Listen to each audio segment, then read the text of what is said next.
everyone, and welcome today to our speaker series.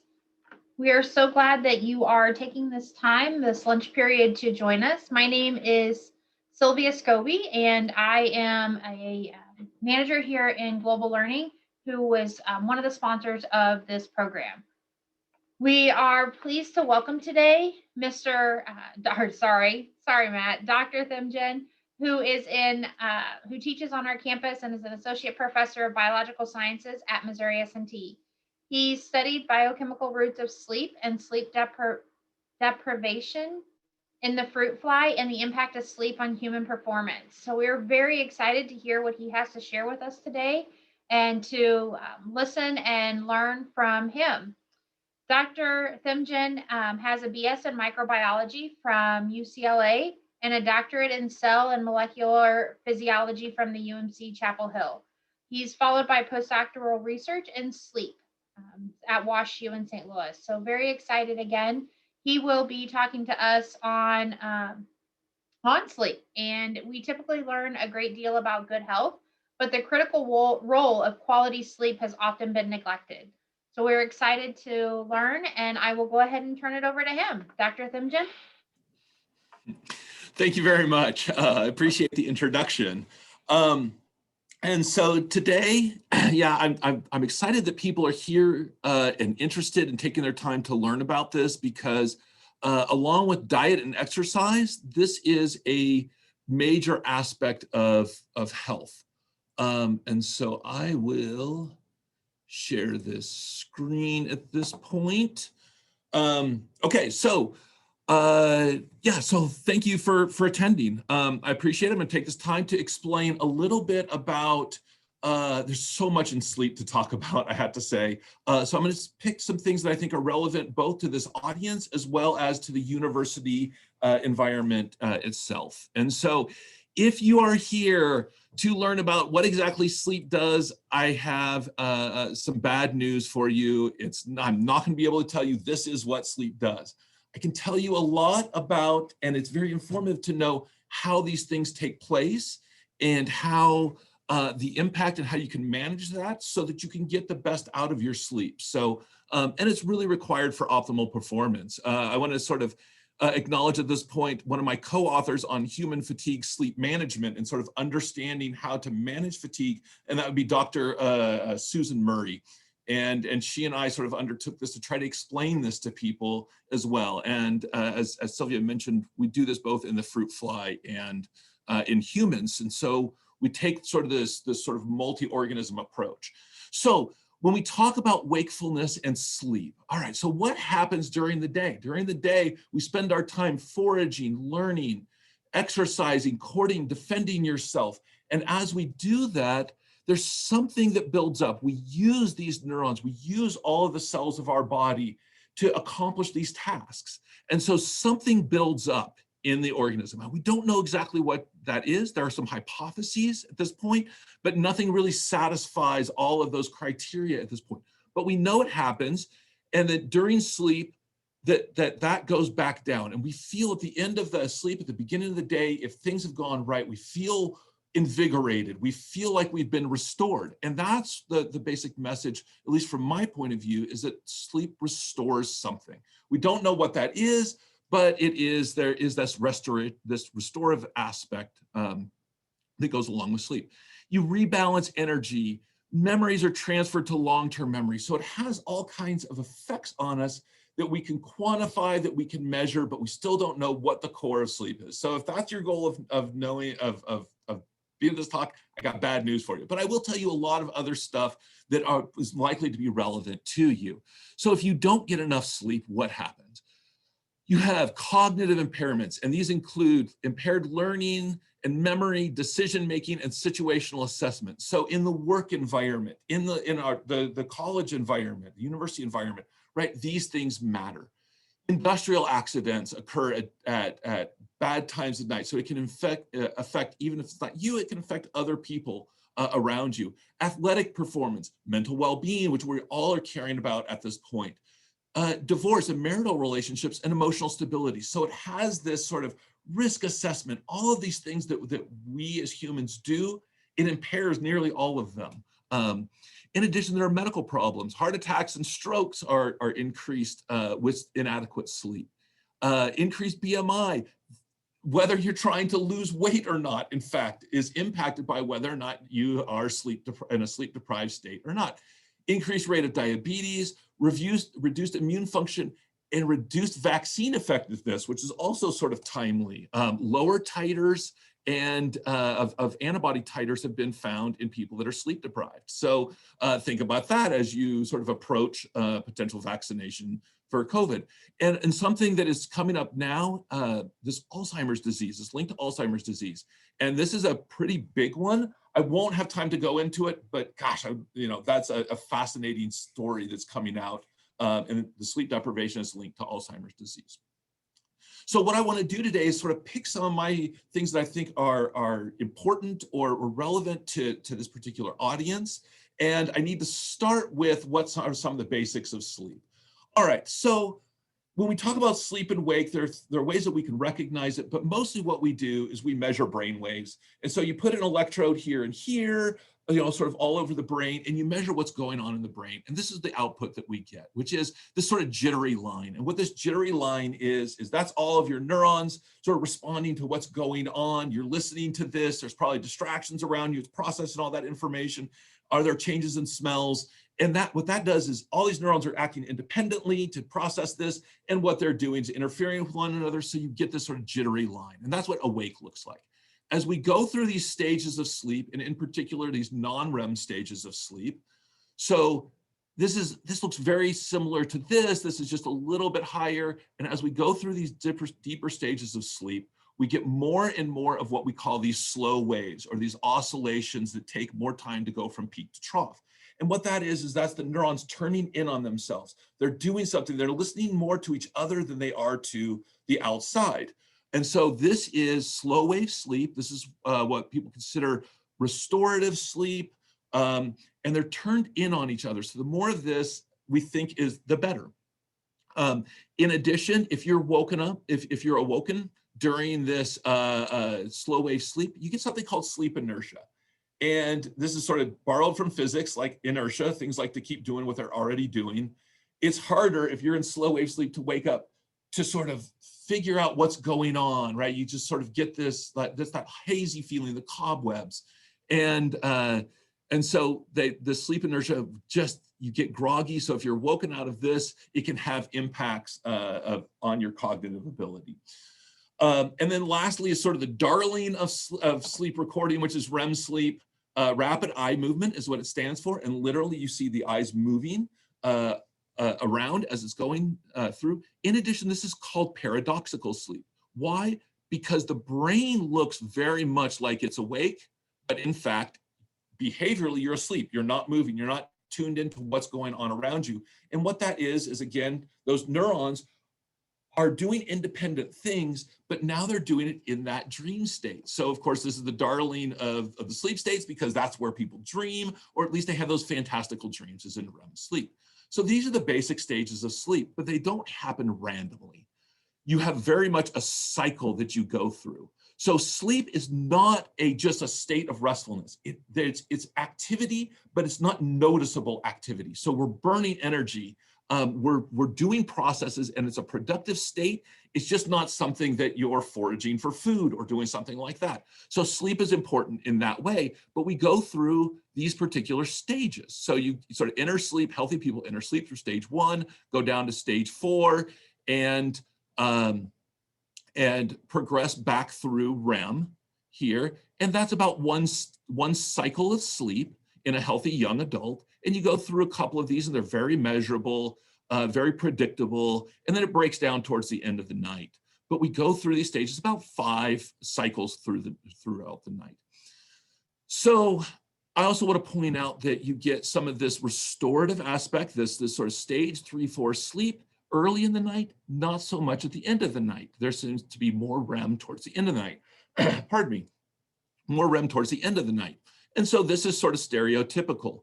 Now, while stage 3, 4 seems to be really important, I got to tell you, we can take away stage 3, 4 sleep. We see minor effects, especially in the cognitive domain. But if I take away REM sleep from an animal, that animal will die. So clearly, REM sleep is important. So what we don't understand is the molecular events underneath that go underneath this. So while we can tell you a lot about the stages of sleep, we can't tell you what's going on underneath it. And that's going to be really critical when we talk about what sleep does and how to manipulate it with drugs.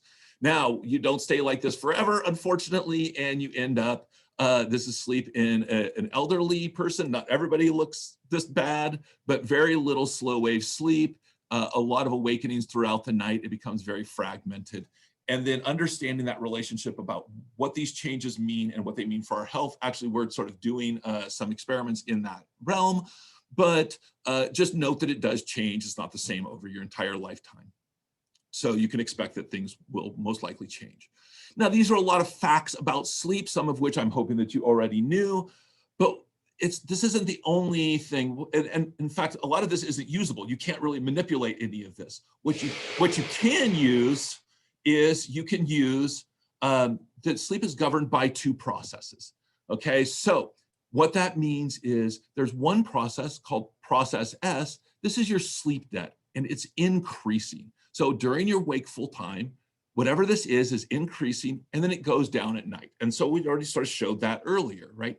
But overlaid on that process is this thing called process C, or your circadian rhythms. And what these are, so circadian rhythm means about a day. This is your own internal clock. And so you can't just sleep whenever you want, or, and in fact, this can cause problems, the circadian process, because what it is it's sort of wakefulness, right? This sort of, we think of this, these increasing lines increases the wakefulness pressure, ability to stay awake. And so as you accrue sleep debt over the day, the circadian rhythms actually oppose that and help keep you awake. Now, notice there's this dip in the afternoon, which we're all well familiar with. So as these lines get longer, you have this dip, there's less opposing it. So you kind of feel sleepy in the afternoon. And in fact, you may come up upon this process right now, right? You may be sort of going, okay, yeah, having trouble staying awake. Then we get sort of what we call our second wind, where the circadian rhythms then process and sort of help keep us awake in the face of increasing sleep debt, and then it backs off over the night and allows us to sleep. Now, what these circadian rhythms are doing is they're trying to anticipate what the internal needs of the body are going to be in conjunction with what's going on outside. So it actually is influenced by light and sort of sets up the day. So when you wake up, it's saying, oh, we're going to do waking activities. We need to sort of have all of the proteins and stuff for our waking activities. Then as night comes and we're about to go to sleep, it sort of switches over. It's like a shift change. Oh, sleep now. So this helps regulate our timing for bed and our alertness and performance over the day. So you can see that performance kind of goes up, right, with the circadian rhythms, and then it kind of comes down as they back off and the sleep pressure builds. And then we have performance into the evening that is approximately equivalent earlier, and then it severely drops off during the night. So it's harder to perform later in the night, in part driven by these circadian rhythms. Okay, so this would be our typical bedtime, and it helps with that timing. Notice when these both start, when the circadian rhythms back off, sleep drive takes over, you fall asleep, and that's in a normal, healthy individual. Now, when circadian and sleep get mismatched, we have problems. And we just went through one of the biggest circadian experiments that we impose on ourselves, which is daylight savings time. So just taking that graph that I just showed you, here's your typical bedtime. And now what we did was we basically moved the clock relative to our body clock back here.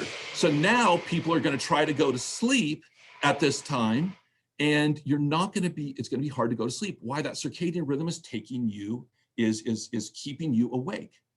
Then, so what ends up happening is you can't go to bed until this time. And the results of that, of course, are that you're not going to get as much sleep. There's not as much time because we still have to get up at the same time. So it's harder to go to sleep, and you can't wake up, or you can't go to sleep about that time. So you get less sleep during that night. And especially when we spring forward, what we see over the next 4 or 5 days is that there are increased car accidents and workplace accidents due to sleepiness, as well as increased medical problems such as heart attacks, strokes, other problems because people are getting less sleep. After about a week, the circadian rhythms adapt and we go back to our normal schedule. But we impose this on ourselves at this point, and it has consequences, especially the spring forward. The other that might be relevant to businesses or your work or scheduling is shift work.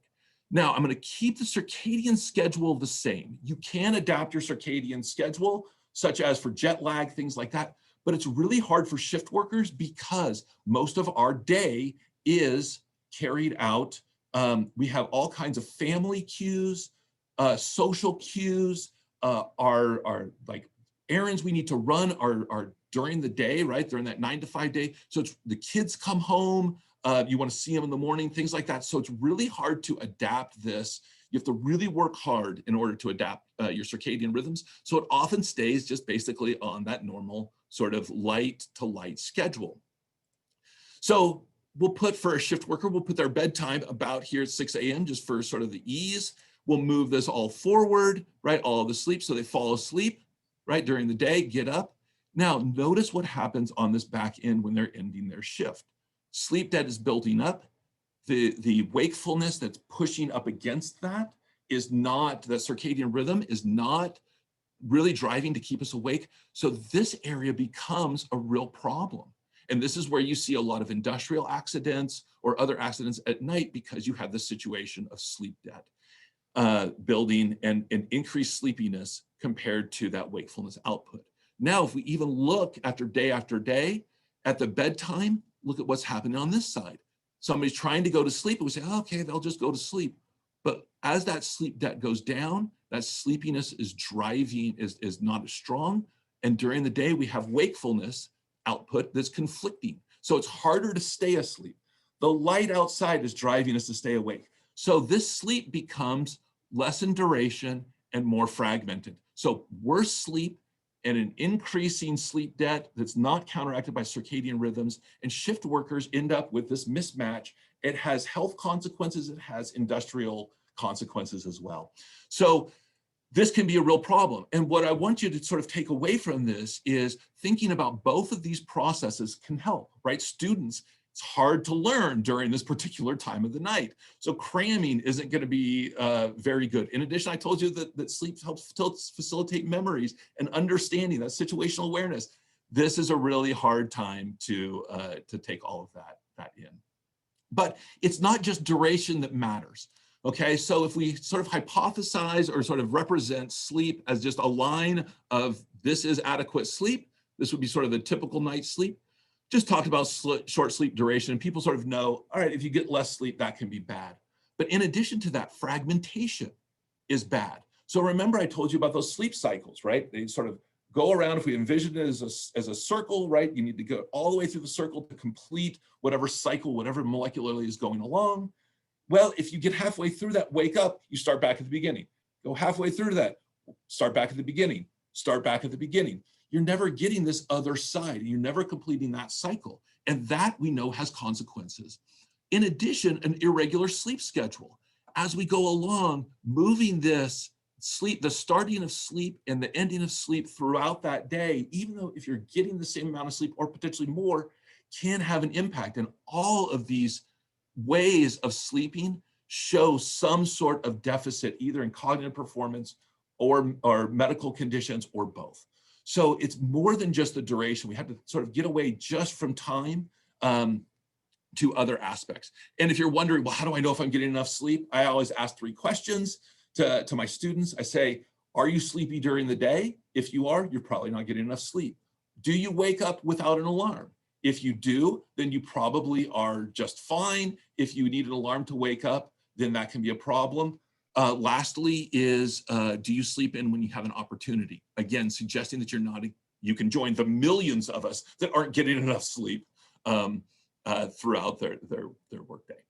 So that's in healthy people. I'm now going to take an opportunity to talk about some sleep disorders that might be relevant to this audience. So there are a whole bunch of sleep disorders, so I can't go through all of them, but some of the more interesting ones, at least from that might be relevant. So narcolepsy, and it's a fairly rare disease, but it oftentimes is prevalent in young women in their late teens and early 20s. And what this is this, it's a molecular change, and it's actually one of the causes is thought to be an autoimmune disease that attacks neurons that help stabilize our wakefulness. So what you get is this sort of really big sleep pressure during the day, and you can get sleep attacks. So it's not falling over like that cartoon version where you fall over in your mashed potatoes or whatever. It doesn't happen like that, but you do have these sleep attacks that can prevent driving. Now, the reason I bring this up is because it's often misdiagnosed, especially in younger sort of adults, in part because it's women. There's a bias that, oh, just get more sleep.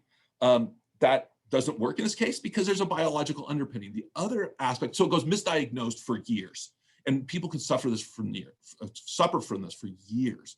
So the thing is, it's also treatable. So if you identify it, you can take the right pharmacologics and it can be managed such that people can live a relatively normal life. Insomnia, what I want to point out about this is probably the biggest sort of sleep disorder at this point. There are both pharmacologic as well as non-pharmacologic treatments. So if you think you have insomnia, there are non-pharmacological treatments that can go along. And the big one is sleep apnea. It is typically associated with being in older males.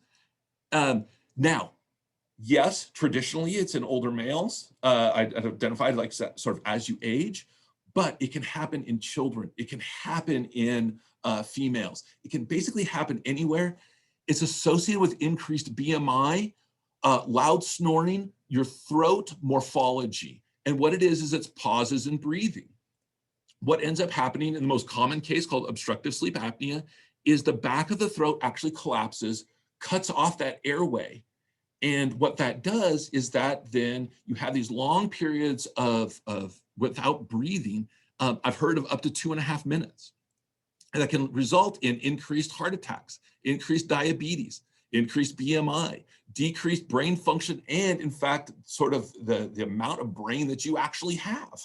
So you have this sleep disorder. So I want to bring this up because this one is probably the most prevalent. There's more recognition these days of sleep apnea, and especially obstructive sleep apnea, but it also has a relatively benign treatment, which is continuous positive airway pressure. So you probably have seen these masks. They're not all this intrusive now. They're much smaller. They just go over the nose. And what it does is it actually uses is a little pump that uses air to push that airway open so that air can pass. So does it help? Here is somebody off CPAP, and there's a whole bunch of measurements here, but notice that this is very irregular. We see some of these sort of small, almost wake-like EEG brain waves. You can see the rib cage trying to breathe. And in particular, you see this pulse ox right here. So their oxygen saturation goes all the way down to about 75%. And we've probably heard a lot about this with COVID, but this happens much more frequently at this point with sleep apnea. And in particular, look at the blood pressure. You get this almost up to 200 millimeters mercury, which is way in the hypertensive range, and it drifts up and then back down, drifts up and back down. When you're on CPAP, it is very regular, or much more regular. You see that pulse ox is normal and everything runs sort of normally. And in that sleep, you have this aspect of sleep, this sort of these larger waves, these more these slow waves that are occurring. So why does this affect sleep? It's because in order to actually get air to pass, what happens is as the blood oxygen decreases, it wakes the brain up. You get this sort of wake up, it tightens the muscles. That's what causes the snoring, is enough air can pass. That air passes, one falls asleep, it goes back to being obstructed, and then you go through these cycles of fragmentation. And so that results in all of those bad effects that I talked to you, that I sort of mentioned in the slide before. So CPAP has a very good track record of helping out. So if you know somebody, typically people know somebody with sleep apnea somewhere, either in their family, and it's really good. You can't sometimes reverse the damage, but you can at least stop it from progressing at that point. Okay. So another big concern recently, of course, is Emotional well-being, emotional stability. So this mental health diagnosis, depression, and sleep. And this is sort of showing that there is this bidirectional relationship between these two. So first of all, I'm going to show you some data from another lab, Matt Wilson's lab, and they showed us basically pictures. Most of these pictures in people that were well rested didn't show the activation of this area right here, whereas those same pictures in sleep deprived people cause an emotional reaction. This area is the amygdala. It is what we think of as the sort of fear and emotional centers, one of them, in the brain. And so people are having a much more emotional response with sleep deprivation. Now you can say, okay, that's just some pictures, great. What about emails? What about conversations? All of a sudden, these might take on more of an emotional tinge to them. And so people sometimes remember sort of more negative language when they're sleep deprived. So all of that, considering that our emotional well-being is that perception of ourselves and that perception of others, sleep deprivation can contribute to what you think of others and what you think they think of you. So does this actually happen? This is prevalence of insomnia with other sort of anxiety and depressive disorders. In each case, you have an increased presence of insomnia that's associated with insomnia. So it has this association. Now that doesn't show causation or which direction it's going. They did attempt to do this, and I want to sort of focus you down here. So if you had any prior anxiety disorder that can lead to insomnia, a prior anxiety disorder that then developed into insomnia, there is this link that was shown here. Now, interesting, prior depression, while it shows sort of a nice range in here, it wasn't actually significant that depression will lead to insomnia, but sometimes it's hard to separate depression from some of these other anxiety disorders. Insomnia then can lead to major depression. So when we talk about major depression, prior insomnia is significantly related to it, even more so than a prior anxiety disorder. So what it's saying is there's this sort of bidirectional relationship between our emotional health and insomnia getting the right amount of sleep. So even deprivation can help, there's this relationship between these two. So taking care of your sleep can help with your mental well-being. Okay, so what I've done over the last couple, because we're interested in sleep, and I sort of have this sort of throughout what I teach. I teach a class on sleep, and in my other classes, I'm just sort of interested in how sleep and the perception of sleep in the students throughout the semester. So in fall of 2019, actually I started this in one class in 2014, but I'm going to show you the data from 2019 for a particular reason. Okay. So this is the schedule. This is the fall schedule here. This is Labor Day, and then when I administer 4 tests over the semester. This is 2019. This is when everything was nice and normal. This is what the class looks like, and this is how sort of sleepiness progresses. At least their perception of sleepiness progresses over the semester. And what you can see is, like, as the semester drags on, we start seeing these peaks up into this sort of higher increased sleepiness. And it does sort of go along, but I mean, you have this trajectory. I think this one's interesting in between here. This is 2020, fall of 2020. Of course, things were different. This class in 2019 was in person. This class was online synchronous. So I was able to, at least at the same time of day, take these data. I want to highlight some areas. So we got this first part. Students were more sleepy at the beginning of the class. And I would say that it's not necessarily just they were a sleepier group, because as we go through the semester, it actually goes in the opposite direction. But what I will say is this is probably something with either online or sort of COVID at this point early on. So we're detecting differences. If these are due to just the COVID, we'll see as we return to in-class schedules. I'll have data to sort of go back to this, some of these other, see if this returns. This is one of the reasons I'm glad I started it, fall break. So for 2020, notice that there is not a recording here because we didn't actually have class. What I want to point out is in 2019, you see this increase. 2020, you see this increase. That next day, we don't see that sleepiness. It's kind of reversed itself going into test number 2. This next area is one of the reasons why I decided to do this was because if you see this at students as between Labor Day and Thanksgiving, you see just everybody drags. Well, one of the outcomes of having this 2020 fall break is that it could take a little bit of pressure off of that end. And we're sort of seeing some indicators of that.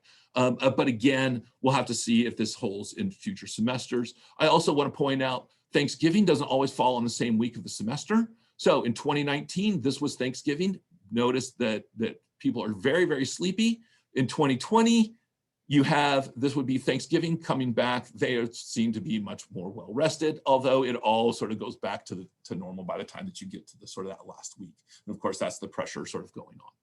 So what we can pull from this is just how changes in the schedule can impact students' perception of sleepiness of themselves, and how that schedule can impact how sleepy they feel, and ultimately we would anticipate the learning environment. In addition, in my sleep class, I have them evaluate a sleep app, and I want to highlight a couple of their challenges that they found. So one is the bedroom environment. So one student, what they did is they didn't realize that they snored. So as part of their experiment, what they did is 3 nights where they were recording themselves at school, and they recorded about 22.5 minutes on average of snoring per night. Now they went home, and I know it was not a not stressful condition. It was actually something of a stressful condition. So it wasn't just stress, but when they went to their bedroom environment at home, there was a lot less snoring. Now, what I'm pulling from this is the sleep environments at college. Oftentimes you have, temporary mattresses, a hand-me-down, something else, because, you're just going to go and use it and then dispose of it. In addition, you have things like more noisy environments because you have more people around. You have different lighting environments. So the bedroom environment can make a difference. And so students need to be consider that. Another problem that is coming down the pike, which is very clear, is here is a different student that tried something that thought, I think that my phone is helping to keep me awake at night. So this is the minutes to fall asleep. And without silencing all of the buzzes and bings and boo-boo-boos that goes off during the night, sort of as they were trying to fall asleep, it took them almost over 3 hours on average. And remember, this is 3 nights, so this isn't just sort of a one-time effect. And when they use the app that basically silenced those things, we have about 30 minutes, 20 to 30 minutes to fall asleep. And so what one can imagine is that this is because all of those things are going on and you feel compelled to respond and do all of that. So these are some of the technological concerns that we have. And that's not even deal with blue light and sort of the doom scrolling and all that people have with the blue light. So there's a lot of concerns that are going, and this impacts then people's performance. So we have something called sleep hygiene. If you're not aware, I want to take this opportunity. I did borrow this from this particular website, but it's just a nice graphic for principles that one should adhere to. And that's stick to a sleep schedule if you can. And that's matching that circadian and sleep timing. That helps with the efficiency. Exercise. If you're having a problem getting to sleep, sometimes exercise late at night or sort of earlier or later in the evening can be bad. In general, exercise is better for sleep. So no matter when, if you can get exercise, try to do it, but later in the day, it might interfere with sleep. Avoid caffeine and nicotine, especially caffeine after lunch. It takes about 8 to 12 hours to work through your system, so that can impact your sleep. Alcohol, it will help you fall asleep, but that trade-off is that later on in the night, it will disrupt your sleep and it basically suppresses REM sleep. So on the whole, it's actually really bad, even though you may feel like, hey, like the tradition of the nightcap, that helps me fall asleep. It will disrupt your sleep and it's worse off. It's a net negative. Avoid large meals for gastrointestinal problems that can keep people up. Naps. You have to think about your sleep debt, but short naps, even a 20-minute nap, 10-minute nap actually has been shown to help your cognitive performance without interfering with your sleep or getting too much sleep inertia. Relax before bed, so try to get rid of your sort of stress, take a hot bath, shower. That relates to this, but it also relates to, it turns out there's a temperature difference. And so if you take a hot shower and let that cool down, that can be a signal to your body that it's sleep time. Have a good sleep environment, right temperature, get rid of light as much as you can, decrease noise, all of sort of the good things. Pets in the bed are a big distraction. And as the student showed before, that you also have your phone is a big problem. The right exposure to sunlight. When you wake up, try to get natural sunlight. That can help start your circadian rhythms, get you set for the day, and help that sort of get that regular schedule. Don't lie in bed if you're awake, or do work in bed. It can give negative associations with the bed, and then that can be a real problem. The advice basically is use your bed for sleep and sex. Outside of that, try not to use your bed, although when you're talking about a dorm room, I know it's hard, but you can develop negative associations. So go see a sleep doctor, and a sleep posture those are the recommendations. So this can try to help if you're having those problems. So the question then is, I want to sort of introduce what we're trying to do about this, just real quickly in a couple of slides. So we have both a fly side as well as a human side to our lab. And I'm going to just sort of do a couple of slides on this fly work and a human work here that we're trying to do. So the human work is in collaboration with Austin Vandegrift and Dr. Sam over in mathematics. And what we're trying to do is take all of the movement and convert that. Austin has developed a nice algorithm, much more reliable than many of the other algorithms that are out there. And so I really do think that this is going to be sort of an advance for the sleep field, because what we're going to be able to do is, without trying to measure sleep in the brain or have people have to fill out logs, to convert all of this movement data into accurate sleep and wake data that can actually adapt to the person. That's been one of the problems, that it hasn't adapted to the person. And get these assignments of here's wake, here's sleep. Once we know that, we can start taking data, just sort of people in their home environments, and then ultimately relate that to situations where you might anticipate cognitive problems.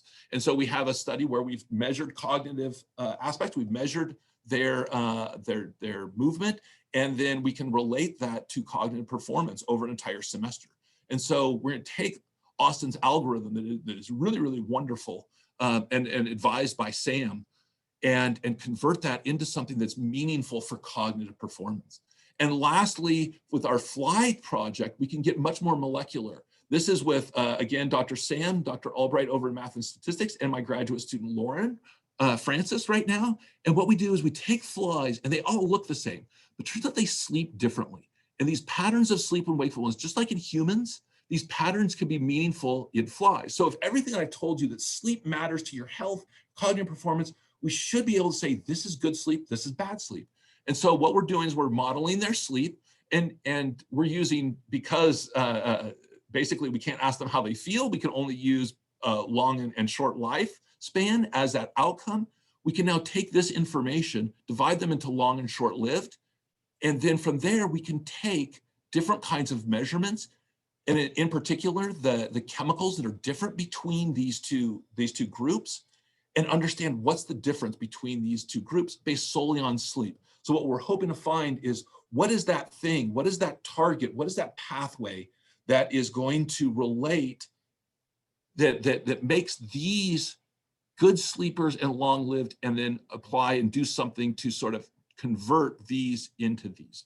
And so obviously we can't do all of this on our own. I want to sort of thank the funding agencies, including Missouri S&T, the Ozark Biomedical Initiative, and NIH. And here are all the people that I've worked with, some I've mentioned throughout, and all of the current and former students that work in the lab, and all of the participants. So with that, I would be happy to take any questions that you might have. I just sort of was going to go at this point and then go from there. So thank you. Outstanding. This was very, very informative, and I think something that really impacts all of us. We had a question about narcolepsy, but I think that you kind of answered that. So The next question we have is, why do some individuals need 9 hours of sleep and others only need 4 hours? So I think it has to do with that restorative aspect of sleep. And we're all going to do it's think of it as a series of biochemical reactions that have to hand off. Some people are going to do it faster than others. Now, I will say that there's very, very, very few people that need that sort of 4 hours. Everybody thinks they're in that category, but I would go back to those initial questions and say, all right, am I sleepy? Am I waking up without an alarm, to really know if you fit into that category? But those individual differences and how fast that restoration happens at the molecular level, that's what's going to dictate how long you actually need to sleep for. In addition, your sleep quality. So if we talk just about time, your sleep quality is going to impact that amount of time that you need to sleep. So we all have our individual differences. And as I mentioned before, you also have, it can evolve over time. So it's not always what you did at 15, 16 is not what you're going to be able to do probably at 45, 55, 65. So it's going to change and evolve over time. Excellent. Are the circadian rhythms the same for everyone? Say if you work third shift, will they adjust, and how long might it take? No, these are also individuals. So in a study of nurses, so if it's going to adjust, it goes about an hour and a half per night at its maximum. So if we talk about flipping a schedule going from completely during the day to completely at night, you're talking about a week or so before they fully adjust, if you do everything perfectly right. You know, you don't expose yourself to light at the wrong times, and you eat at the right times, all of that. Not everybody adjusts. And so the other side of that is, you know, in a study of nurses, they showed about 50% of them didn't really adjust to that night schedule. That's not even sort of going back and forth, which is a rotating shift, and that gets to be even harder. So it's manipulating circadian rhythms is difficult. Everybody does it at a different rate and according to those individual differences. Excellent. How does light affect sleep patterns? How does diet affect sleep patterns? No, light. Oh, light. How do light affect sleep patterns? So light, when you first see light, so we all have, if you didn't ever see light, everybody's circadian rhythms would move at a slightly different pace. It's about 24 hours. For humans, on average, we're about 24 hours and 6 minutes. And that flexibility allows us to adapt to what that light actually is. So as the day length changes, and when we see first light, that kind of sets that circadian rhythm. And then from there, it says, here's the start. All right, 24 hours, about 24 hours. Then we see light again, about 24 hours. Now you can manipulate that. If you see light late at night, it can disrupt those rhythms. And so if you're sitting under bright lights late at night, that's actually going to delay your circadian rhythms. It's going to be harder to go to sleep earlier, and you're going to wake up later. So you can manipulate them. Now, the other side of that is if you see, let's say, light at 5 in the morning, you can actually advance your circadian rhythms. And so it gets complicated. It depends on where you are actually in the cycle. When you see light, it can do both, delay them and advance them depending on how you want to do that. You can use a light box in order to do that. So for people to coordinate their circadian rhythm, so people that have seasonal affectiveness disorder, they oftentimes say, sit in front of a light box for about a half an hour first thing in the morning. And that's to help to set those circadian rhythms. And when you do that, it tends to have a big impact. And you can tell it has medical impact, which is why they awarded the Nobel Prize for circadian rhythms a couple of years ago. Excellent. This is really good information. We had a question, why are some people early birds and others are night owls? Did they create that circadian rhythm themselves? And are early birds able to become night owls and vice versa? So you can try to force that and set things, but it's going to take active effort in order to sort of go against your natural circadian rhythm. So the answer to that is your circadian rhythms are endogenous. Again, this is sort of a set of molecular gears. Now, these are different molecular gears than I was talking about with the restorative aspects of sleep. This is a different set of gears, and how quickly those gears run, early birds tend to run a little bit faster night owls tend to run a little bit slower. And so the pace at which those gears run is going to dictate whether or not you're a night owl or an early bird.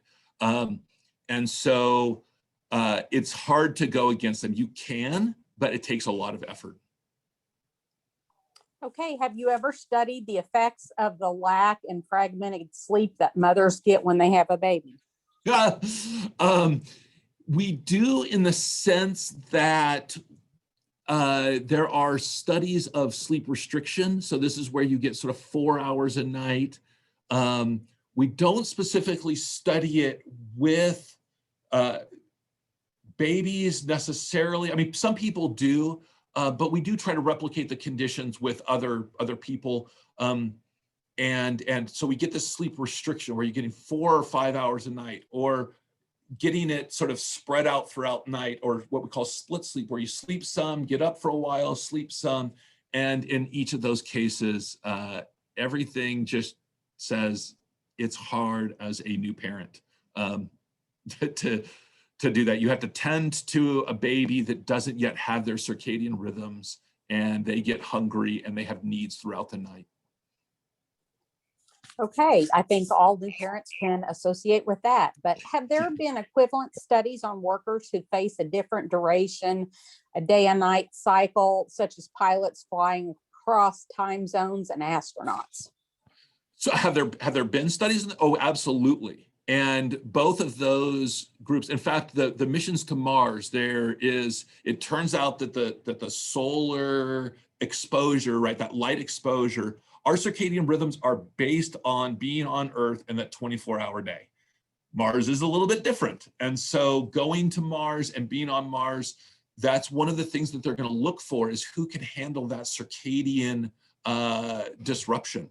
And so it's a big problem. And with work regulations for pilots, especially those that fly internationally, we do a lot of work regulations based on hours of the day and without much consideration to circadian rhythms. And so that is slowly changing to integrate circadian rhythms into that the pilots' regulations, and when they would be at their sort of optimal performance. Great. With the common use of stimulants, how strong is the correlation between perception of sleepiness and clinical sleep debt? So it depends on what stimulant you are actually talking about, because they have different effects. In most cases, it's just a masking event. So if you take something like caffeine, which is probably the most commonly used stimulant, you can mask your sleep debt and mask that sleepiness. As soon as that caffeine wears off, of course, there's sort of that rebound, and you sort of get really sleepy, because there's one signal that they hypothesize is due to this. It's called adenosine, and caffeine actually blocks the adenosine receptor. And so when that blocker's gone, all the adenosine has continued to build up, and then there's just sort of this flood of sleepiness, right? This rebound. With other stimulants, with like methamphetamine, you have, it seems to not just mask, but there doesn't seem to be a sleep rebound when methamphetamine is used. And so I'm not advocating methamphetamines, but there's a lot of drugs that are amphetamine derivatives that may not mask that sleep debt. It may do something at the molecular level that can sort of help with that sleep debt. The problem is that there are, and this is of great interest to the military, by the way, at least for a temporary situation, right? That there are times that you have to perform. Right now, there isn't a good stimulant that really covers, it can safely do that, but we do see some aspects where you're not masking, but you're actually maybe reducing that sleep debt even though you've been awake. And so some of those are actually used with narcolepsy and to try to help the narcoleptic patients. Okay. Do you have preferred cited works if folks want to learn more about the subject? I do. I have a ton of them, and so it would depend on what the subject is. As far as books, There are a few good ones. Actually, Matt Walker wrote one recently on sort of the state of sleep. It's not really a textbook, but sort of more as a good read. There's also a guy that sort of helped founded this sort of clinical sleep aspect. So a lot of the apnea work was done by a guy named Bill Dement, and he has written a book as well to sort of talk about these issues. And what I can do is follow up with Sylvia and the people here, and I can put together a couple of lists for people if they want to have more information about that. Okay, thank you. Some researchers say that we need the sleep to include 10 p.m. and 2 a.m. in the night for better kidney health. What is the truth in this? Most of us here have to sleep or get to sleep around midnight and get up around 7 a.m. the following morning. So, sorry, repeat the first part of that question. Some researchers say that we need the sleep to include 10 p.m. and 2 a.m. for better kidney health.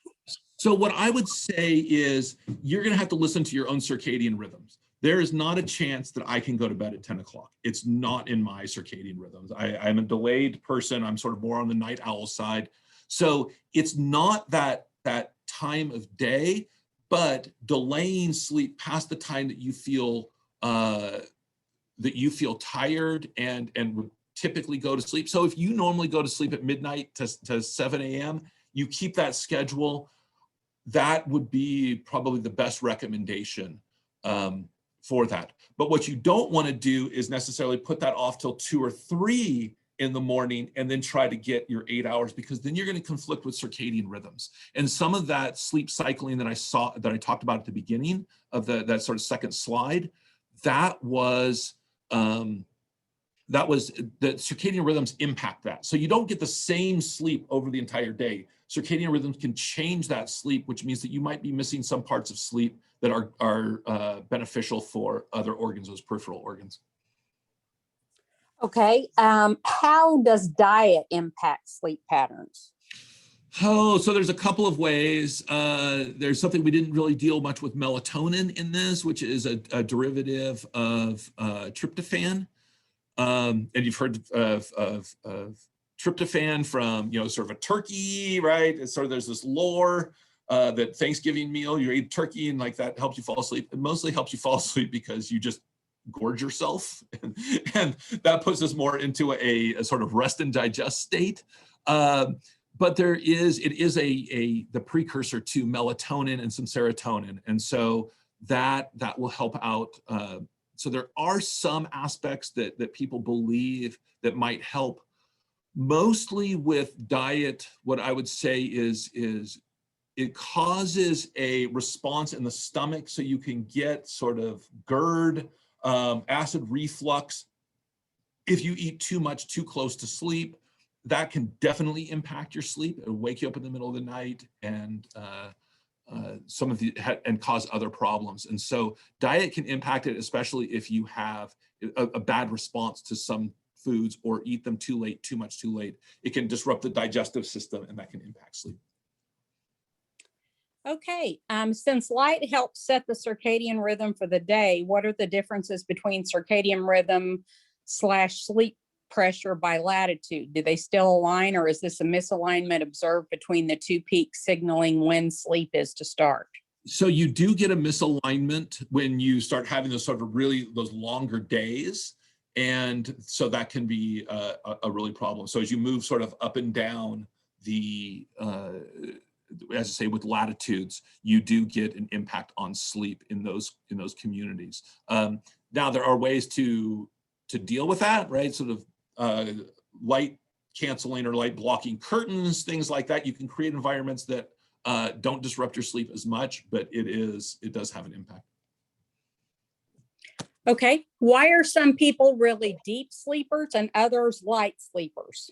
That is a good question. And we don't really know. That comes down to that biochemical aspect of sleep. And so there's a whole cadre of inputs that regulate sleep, such as you don't necessarily want to sleep if you're starved, right? You want to sort of be out foraging. And so you start getting a bias towards towards that. If you feel under threat, you don't necessarily want to sleep. So you have a whole lot of inputs to the neurons that are then going to regulate whether or not you can sleep or not, and whether or not that's deep sleep.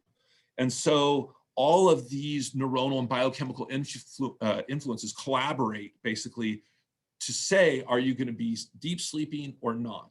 And so we don't know exactly what the reason is. We do know that you see some of this.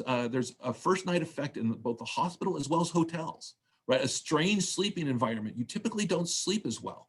And people think that that's because you have a little bit more on guard response. And so that can sort of move you in and out of deeper sleep or less deep sleep. So it's not a permanent situation, but it is true that there are some people that sleep deeper than others, and also times in your life where you're a deeper sleeper, right? I mean, we think about sort of kids and teenagers, right? Once they're out, they're out. That tends to go away as you get older. Well, that was our last question that we had in the chat. We've gone through all of them. We thank Dr. Thimgan greatly for spending this hour with us. I think we've all learned quite a bit. And so if you've got any follow-on questions or something that you think about later, please feel free to email us at global@mst.edu, and we will get in touch with Matt and get those questions answered. But again, we greatly appreciate you spending this time with us, and we look forward to hopefully having you join another one. Thanks. Thanks a lot.